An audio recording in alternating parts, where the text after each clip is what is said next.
Date है 31 दिसंबर 1986। भारत के राजनेता या समान शब्दों में हम लोग समझते हैं नेता, तो राजनेता को ही नेता कहा जाता है।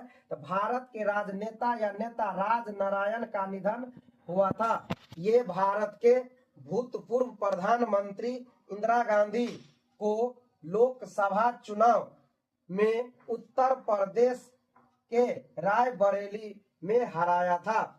मतलब ये जो राजनारायण थे, जो एक सामान्य कार्यकर्ता नेता के रूप में जाने गए, ये इन्होंने जो भारत की पूर्व प्रधानमंत्री थी इंदिरा गांधी, उनको चुनाव में हराया था। तब जाके ये इतने प्रसिद्ध हुए थे राजनारायण जी। तो रायबरेली से चुनाव हारे थे इंदिरा गांधी, हारी थी।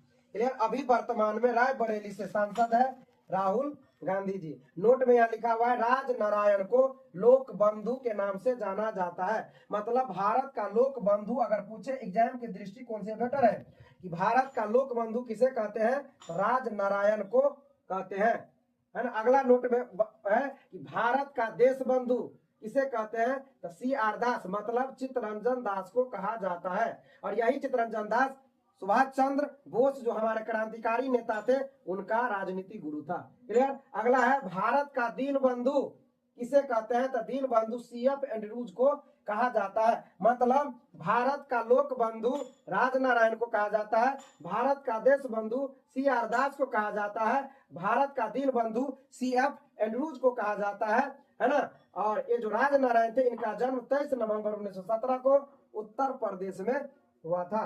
अगला डेट देखिए, है ना, 31 दिसंबर 1988।